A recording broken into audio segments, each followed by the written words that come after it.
Oh, story time. I wish I had time to tell more stories. But I think we're having another gathering here in April next spring. Hopefully I can return then with more stories, not only from my people, the Cherokee, but from other people.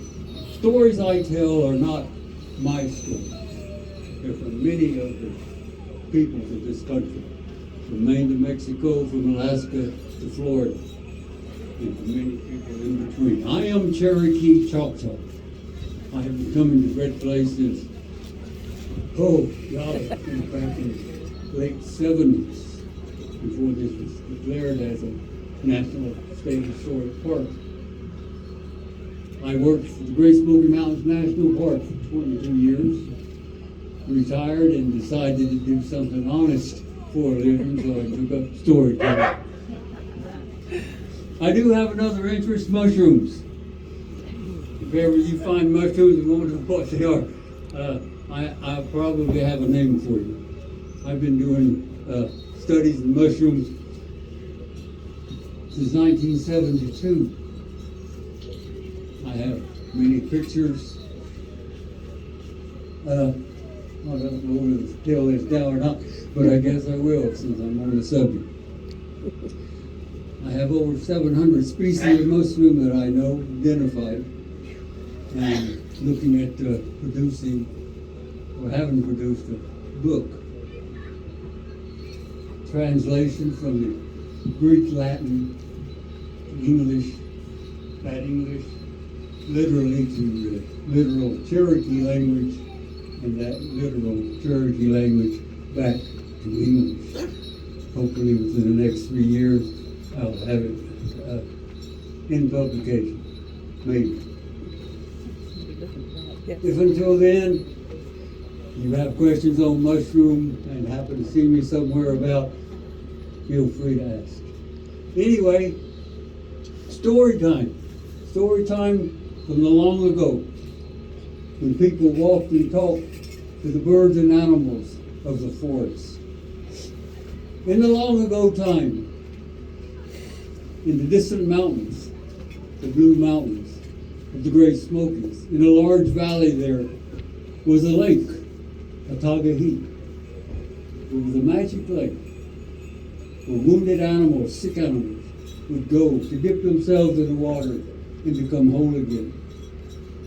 It was there in the long ago time that Brother Wolf came to the lake to be healed. And he stepped into the water and his infirmity was cured. And when he walked back out of the water, he looked as a small brown bird came to the edge of the water. And that small bird looked up, he looked into the water, and then he said, "I wish I were as blue as the sky." And suddenly from the air there came a mighty voice and said, "Dip yourself 3 times into the water, and you shall have your wish." And the little bird, the little brown bird, went into the water. He dipped 3 times, and on that 3rd time he arose. That little brown bird was as blue as the sky. And Brother Wolf looked, and he couldn't believe his eyes. And quickly he ran back to the water's edge. He looked up, looked into the water, and he said, "I wish I were as blue as the sky." And again that voice from the sky came down and said, "Dip yourself 3 times in the water, and you shall have your wish."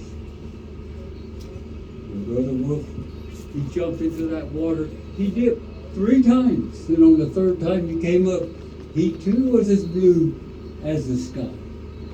And then the voice told Brother Wolf, "Go stand on yonder rock until you are dry." But Brother Wolf, he was so excited about his new color, he didn't do as he was told. And he began to run around the edge of the lake. And as he ran, he didn't notice that stick. And he stumbled over it. And on the ground he fell. Over and over he rolled through the ashes of the now dead campfires. And those ashes covered Brother Wolf until he had that blue color, all covered with the gray ash, the color that the wolf has to this day. And if you ever listen and hear a wolf, you hear his howl. If you listen real close, you can hear him say, "I want to be blue." Thank you.